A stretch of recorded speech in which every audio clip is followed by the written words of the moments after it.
नमस्कार, परिवर्तन news channel में आप सभी का स्वागत है। चैनल से जुड़ने के लिए लाइक, सब्सक्राइब, कमेंट एवं शेयर करें। पी अपडेट में डॉक्टर अरुण कुमार राज ने चिंता जताते हुए कहा कि इस साल कोरोना में लोगों ने घरों में रहकर काम धंधा बंद कर सोशल डिस्टेंसिंग एवं हाथों में सैनिटाइजर या धोने जैसे नियमों का पालन कर रहे हैं।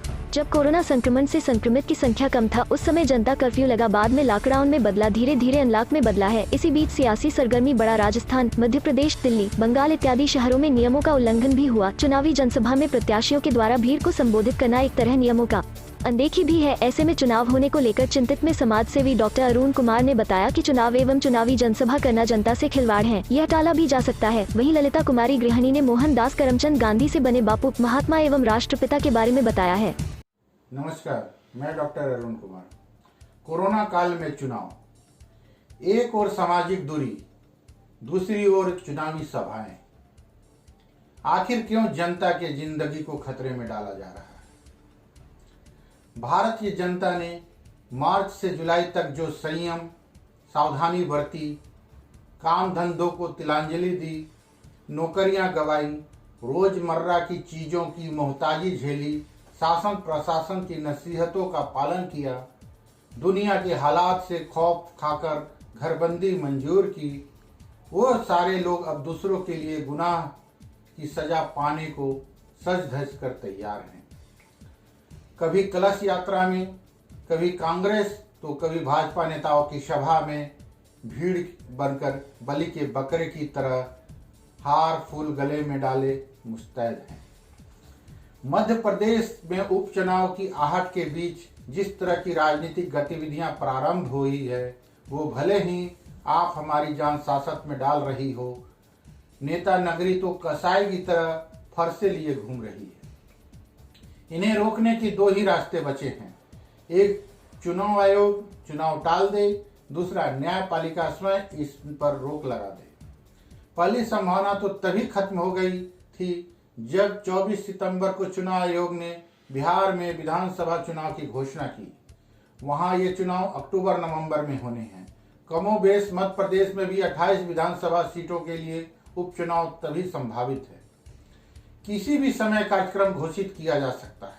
न्यायपालिका हमेशा उम्मीद जगाती और बनाए रखती है, तो देखे कोई पहल हो जाए, तब तक हमें दहशत में रहना होगा। मुख्य सवाल यह है कि क्या इस वर्ष में ये उपचुनाव बेहद अनिवार्य हैं? क्या इन्हें नहीं कराने पर लोकतंत्र की आत्मा आहत हो जाएगी? क्या संविधान का ऐसा उल्लंघन हो जाएगा जिससे कानून के राज पर उंगली उठने लगेगी? इन विधानसभाओं में विकास कार्य नहीं किए जाएंगे। क्या इनके मतदाता या निवासी धरने प्रदर्शन कर सरकार और चुनाव आयोग को विवश कर रहे हैं कि वे अनचाही मौतों की कीमत पर भी चुनाव जरूर कराए? क्या 6 माह बाद चुनाव कराए जाने को जनता विद्रोह कर देगी? सारे सवाल के आसान से जवाब हैं, लेकिन यह इस पर निर्भर करता है कि वे आपकी सरकार को पसंद आते हैं या नहीं। किसी को भी इस चुनाव से कतई परेशानी नहीं होती यदि हालात सामान्य होते। तब संविधान के तकाजे, नीति नियम सबका पालन लाजिमी था। इस समय जब पूरी दुनिया सारे नियम कायदे तोड़कर संचालित हो रही है, तब केवल चुनाव को अपरिहार्य मान लेना बेहद नादानीपूर्ण, स्वार्थीपन और जनता की जान की कीमत 2 कौड़ी आंकना ही माना जाएगा।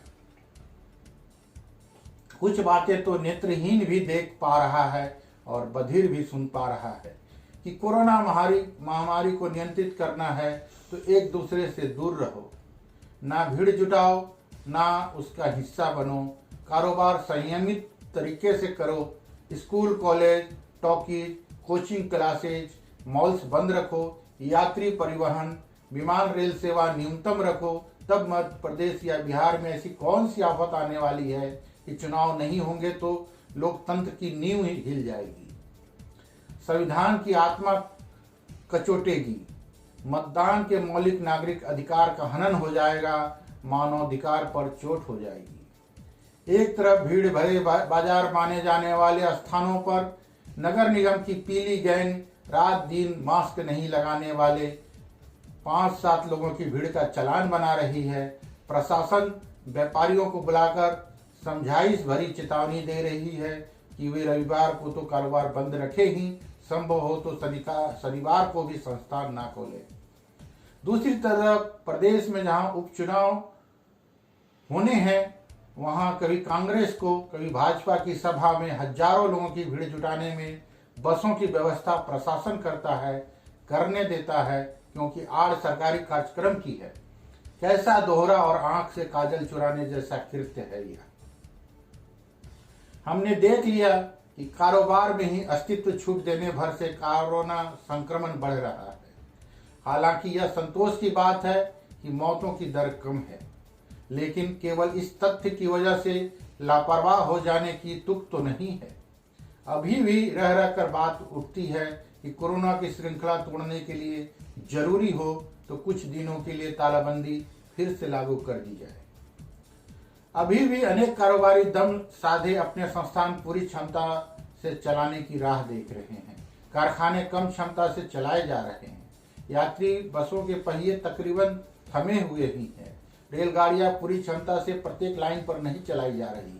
विमान सेवा नाम मात्र को ही चल रही है। तब ऐसी कौन सी मजबूरी है कि मध्य प्रदेश, बिहार या कहीं पर भी होने वाले चुनाव नहीं टाले जा रहे? क्या हो यदि ये अगले साल मार्च के आसपास हो, जब साल 6 महीने राष्ट्रपति शासन चल सकता है, तो चुनाव टालने में हर्ज क्या है? जिन 14 मंत्रियों का पद सलामत रखने के लिए चुनाव का मैदान सजाया जा रहा है, उन्हें तो वैसे भी एक दिन के अंतर से ही दोबारा मंत्री बनाया जा सकता है। तब उन लोगों के बलि के लिए कसाई खाने की ओर क्यों धकेला जा रहा है, जिन्हें इस चुनाव के नहीं होने से कुछ फर्क नहीं पड़ने वाला? लोकतंत्र में चुनाव यदि एक जरूरी प्रक्रिया है, तो कोरोना काल में जन की जान की हिफाजत भी तो जरूरी है। अभी तो आप सभाएं ही कर रहे हैं, जब चुनाव कार्यक्रम घोषित हो जाएगा तब तो घर घर जनसंपर्क रैलियां, नुक्कड़ सभाएं और स्टार प्रचारकों की विशाल सभाएं भी होगी, जहां हजारों लोगों को बस, ट्रक और ट्रैक्टरों में जानवर की तरह भरकर लाया जाएगा। उनसे फैलने वाले संक्रमण का दोषी किसे माना जाएगा? उस गुनाह के लिए सजा भुगतने का साहस किसी राजनीतिक दल के नेता में यदि नहीं है, तो उसे यह हक किसने दिया कि वे अपनी महत्वाकांक्षा और सत्ता प्राप्ति के लिए सामूहिक नरबली का जलसा करे? धन्यवाद। आपका अपना डॉक्टर अरुण कुमार। नमस्कार। मोहन नाम से जाने जाते थे गांधी जी, फिर ऐसे बने बापू, महात्मा और राष्ट्रपिता। अहिंसा की राह पर चलते हुए मोहनदास करमचंद गांधी ने अपने आंदोलनों और महज एक लाठी के दम पर देश से अंग्रेजों को भागने में पर मजबूर कर दिया। आमतौर पर दुनिया उन्हें महात्मा गांधी के नाम से जानती है, लेकिन इसके अलावा भी उन्हें कई और नामों से पुकारा जाता था, जिनमें मोहन, मिस्टर गांधी, बापू, राष्ट्रपिता आदि शामिल है। आज हम आपको बताते हैं कि आखिर महात्मा गांधी का जन्म मोहन से मिस्टर गांधी, बापू और राष्ट्रपिता कैसे और कब पड़ा। 2 अक्टूबर 1869 को गुजरात के पोरबंदर में जन्मे महात्मा गांधी 19 साल की उम्र तक गुजरात में ही रहे। तब तक लोग उन्हें मोहनदास के नाम से ही जानते थे और पुकारा करते थे। महज 13.5 साल की उम्र में ही उनकी शादी कस्तूरबा गांधी से हो गई थी। जब गांधी जी 16 वर्ष के हुए तो उनके पिता करमचंद गांधी का देहांत हो गया। गांधी जी चाहते थे कि वो आगे की पढ़ाई के लिए विदेश जाएं, लेकिन उनकी माँ उन्हें खुद से दूर जाने देना नहीं चाहती थी। हालांकि बाद में वो तैयार हो गई। दक्षिण अफ्रीका से मिली मिस्टर गांधी को पहचान। अपने 19वें जन्मदिन से लगभग 1 महीने पहले ही 4 सितंबर 1888 को Gandhi ji university college London में कानून की पढ़ाई करने और बैरिस्टर बनने के लिए इंग्लैंड चले गए।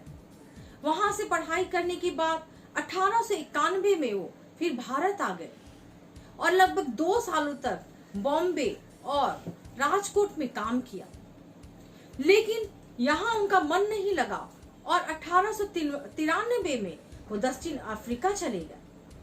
वहां उन्होंने कई दोस्त भी बनाए जो उन्हें मिस्टर गांधी कहकर पुकारते थे। चंपारण से मिला था बापू का संबोधन। गांधी जी ने सबसे पहले आंदोलन की शुरुआत बिहार के चंपारण से की थी। वहां पर गांधी जी ने जमींदारों के खिलाफ विरोध प्रदर्शन और हड़तालों का नेतृत्व किया, जिन्होंने अंग्रेजी सरकार के मार्गदर्शन में उस क्षेत्र के गरीब किसानों को अधिक क्षतिपूर्ति मंजूर करने और खेती पर नियंत्रण, राजस्व में बढ़ोतरी को रद्द करना और इससे संग्रहित करने वाले एक समझौते पर हस्ताक्षर किए। इस संघर्ष के दौरान ही गांधी जी को जनता ने बापू के नाम से संबोधित किया। रविंद्रनाथ टैगोर ने बापू का नाम दिया था महात्मा। 12 अप्रैल 1919 को रविंद्रनाथ टैगोर ने गांधी जी को एक पत्र लिखा था, जिसमें उन्होंने बापू को महात्मा कहकर संबोधित किया था। हालांकि कुछ लोगों का मानना है कि 1915 में राजवैद्य जीवराम शास्त्री ने सबसे पहले गांधी जी को महात्मा कहा था। गांधी जी ऐसे बने थे राष्ट्रपिता। 4 जून 1944 को नेताजी सुभाष चंद्र बोस ने सिंगापुर से रेडियो पर बापू के नाम एक संदेश दिया था, जिसमें उन्होंने गांधी जी को सबसे पहले राष्ट्रपिता कहकर संबोधित किया था। इसके बाद 1948 में भी बापू के देहांत के बाद देश के पहले प्रधानमंत्री पंडित जवाहरलाल नेहरू ने भी रेडियो पर देश को संबोधित करते हुए कहा था, राष्ट्रपिता अब नहीं रहे। मैं ललिता कुमारी, धन्यवाद।